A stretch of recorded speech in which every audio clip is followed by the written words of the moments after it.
Salut, c'est Chris, bienvenue sur Apnée Lifestyle. Alors toujours à New York, aujourd'hui je voulais te parler d'hyperventilation. Pourquoi l'hyperventilation n'est pas bon avant ton apnée, pourquoi l'hyperventilation est dangereux avant l'apnée. Donc je voulais te parler de tout ça dans cette vidéo, ok? C'est parti.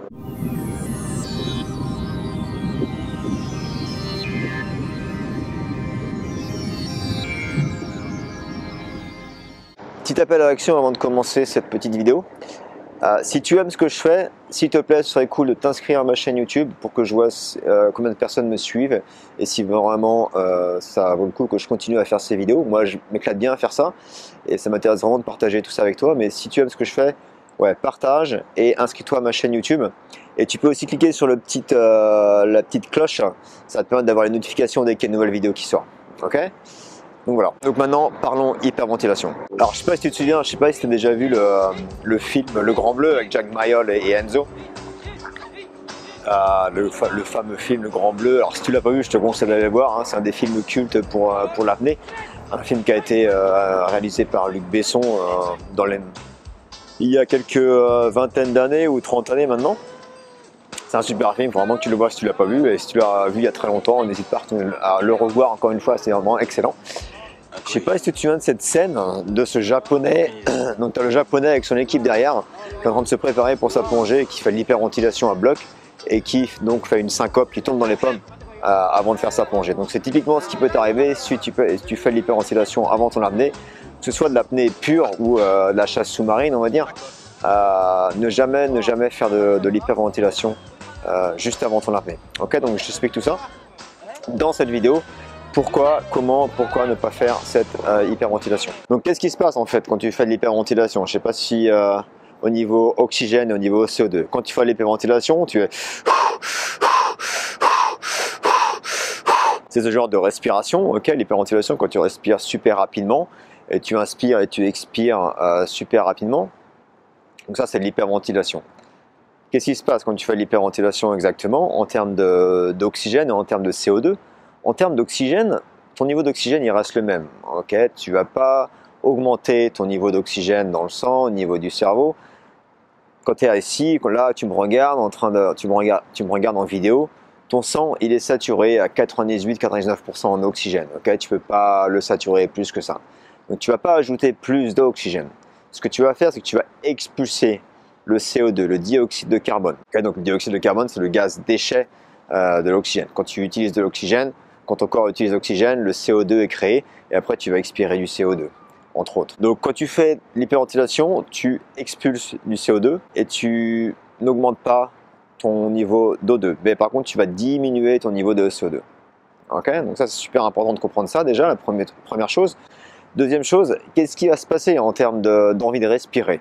Si tu fais de l'apnée, si tu as pris un cours, si tu t'intéresses à l'apnée, à la chasse sous-marine, etc., tu dois savoir que quand tu as cette envie de respirer, cette envie de respirer n'est pas enclenchée par un manque d'oxygène, mais il est enclenché par un trop-plein de CO2.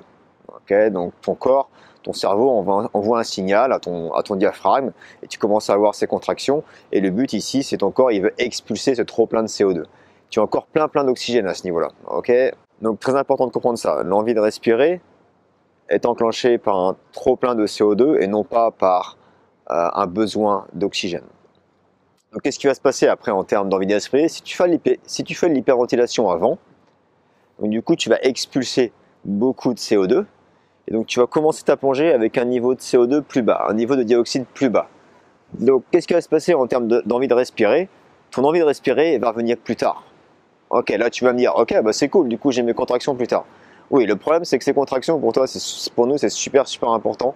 Ces contractions, cette envie de respirer, c'est un moyen pour nous de savoir quand il faut tourner et quand remonter, et c'est un repère pour ta plongée. Okay, donc en faisant de l'hyperventilation, tu vas tricher et tu vas repousser ces contractions et du coup tu vas perdre ce repère et tu vas plus trop savoir où tu en es dans ton dive.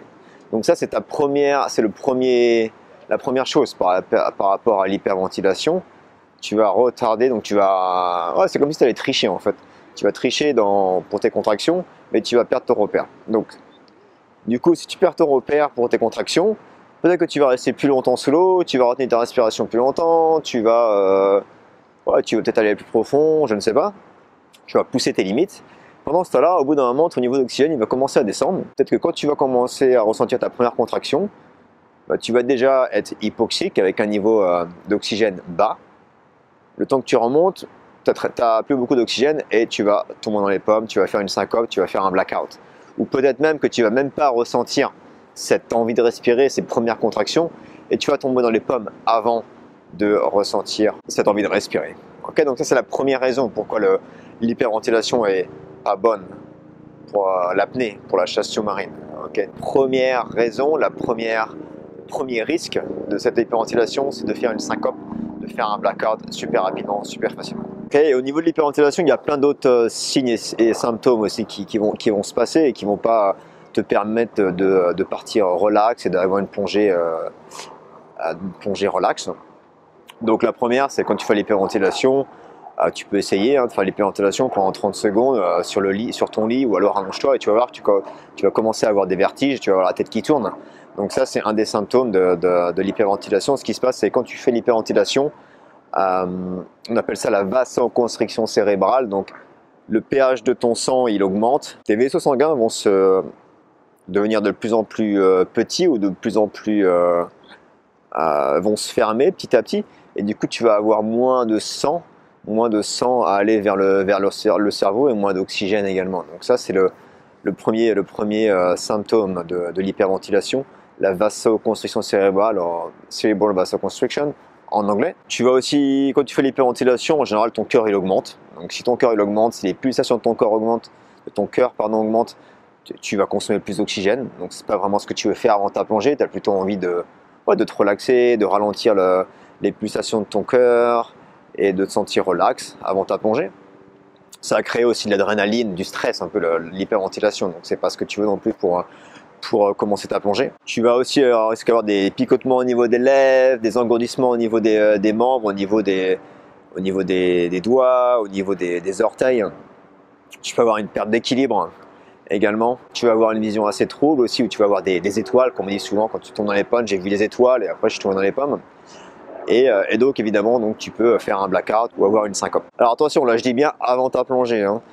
Tu peux utiliser l'hyperventilation pour faire du travail avec d'autres techniques sur la respiration, si tu fais du Kundalini Yoga, si tu fais d'autres types de respiration, comme je t'ai montré dans d'autres vidéos, comme là par exemple la méthode de Wim Hof, que moi j'utilise régulièrement.